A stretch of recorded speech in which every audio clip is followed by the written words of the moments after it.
When you wake up, when you drive to work, when you get to work, and when you drive home. Shut up and drive.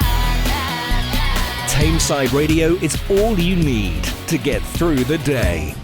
So back again at the Strawberry Studios exhibition at Stockport Museum, almost exactly 1 year on, and the whole time that the exhibition's been running has been absolutely phenomenal. And with me is the guy that made it all possible, music historian Peter Wadsworth. Hello, Peter. Hello there, Mike. Hi. So 18 months altogether, probably even longer than that, is it, that the exhibition's been running? It was January 17 it opened, and it will close on September the 30th, so just getting on for 21 months.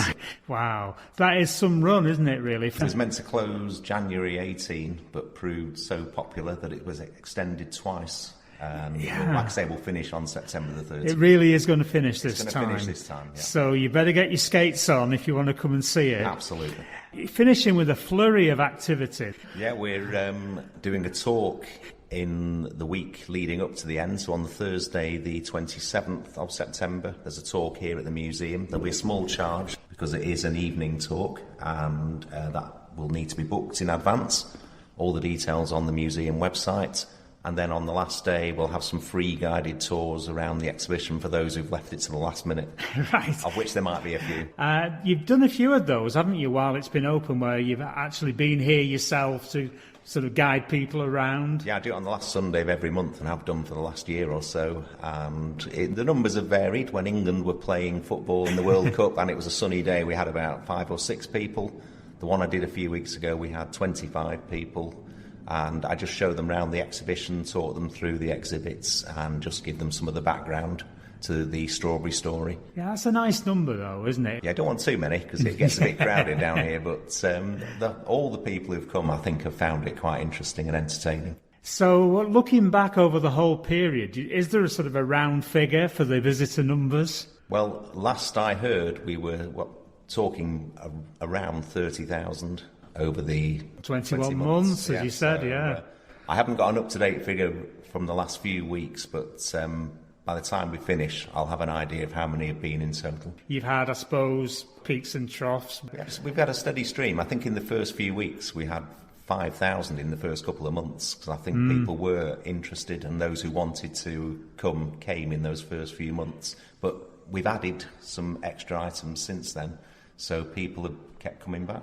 It has been one of those things, hasn't it? You've managed to keep that interest going. I mean, people have come back. I think they would probably anyway in many cases, wouldn't they? Because you perhaps don't take everything in on just one visit. Maybe you've got half an hour to spare and you pop in. And the great thing is that it's free, as we've always said all the time we've been promoting it.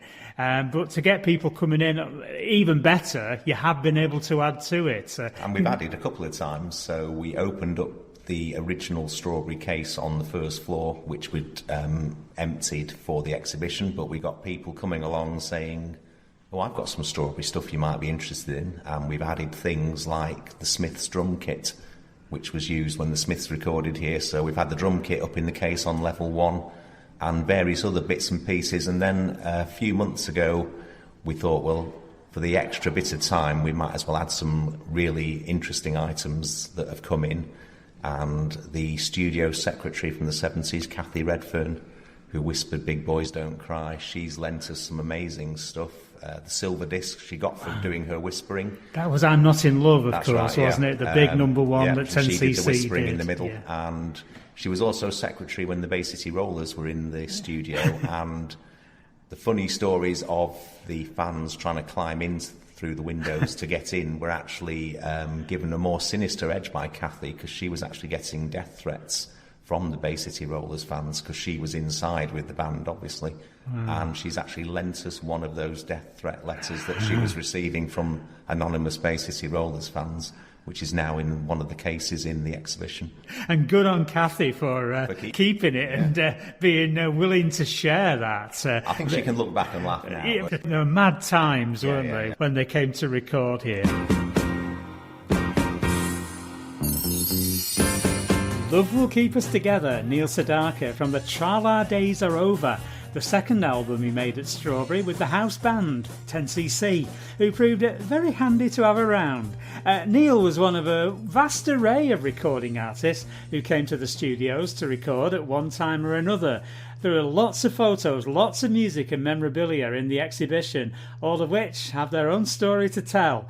More items have been added since it first opened, including the gold disc presented to Cathy Redfern, the Strawberry receptionist who famously whispered, "Be quiet, big boys don't cry," on 10cc's number 1, "I'm Not in Love," and the Smiths' original drum kit. There's something about Grace Jones in there now, which wasn't there before. That's the other thing we've added in.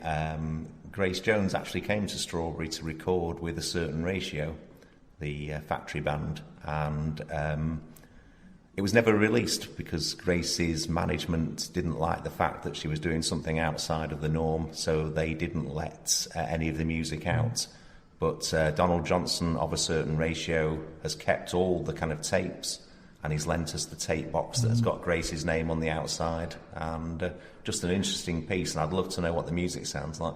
Yeah, maybe you'll get a chance to hear it one day. But of all the exhibits, what would you say has been perhaps the most, the one that's interested people most, that everybody's wanted to see when they've heard that it's here? I think there's two things, one from each different of the eras to do with Strawberry. So from the early days, I think Eric Stewart's cherry red guitar, which was used on all the 10cc albums, was used on I'm Not in Love. I think that has kind of attracted the most kind of attention because it is visually very striking, and when you learn about its history, and of course it's straight in front of you when you walk in. That's deliberate, I think, because obviously we wanted 10cc to get their due credit for what they did in building up Strawberry.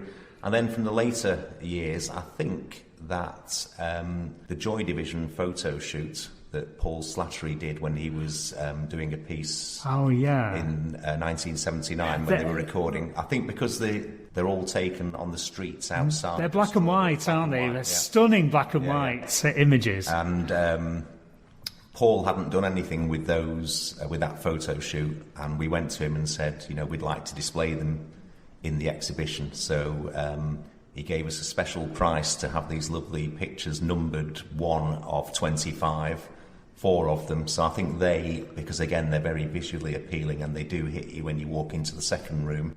So for me, my personal favourite is the Godley and Cream gizmo device that we've got in the first room, because that was developed in Strawberry when they were in 10cc.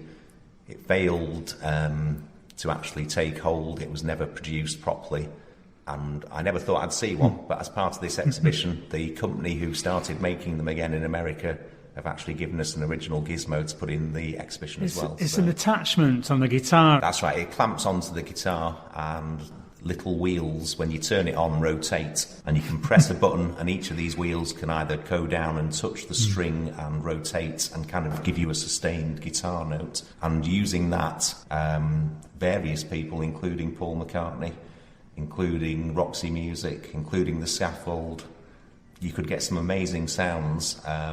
If you want to hear the full range, you have to find Godley and Cream's Breakaway album from 10cc, Consequences, which was released in 76.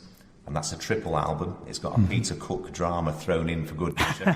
No idea why. But the first of the 3 albums contains lots of gizmo sounds and music, and it's a stunning album, just failed to take hold. Perhaps the most famous example, because it was on a single that got into the top 10, was on the song by The Scaffold. That's right, Liverpool Lou. Peter Tattersall, who started Strawberry, tells me that that's the only hit record that had the gizmo on it, which is surprising because Paul McCartney actually used it on the London Town album. There's a song called I'm Carrying, which has the gizmo. Members of Roxy Music used it, and various other bands kind of used it, but no one actually had it on a hit record in the same way that The Scaffold did. Peter, thanks very much for your time. Pleasure, thank you. Every song we play means that you're that much closer to going home. Who's taking you home, home, home, home? Thank you for working with Tameside Radio.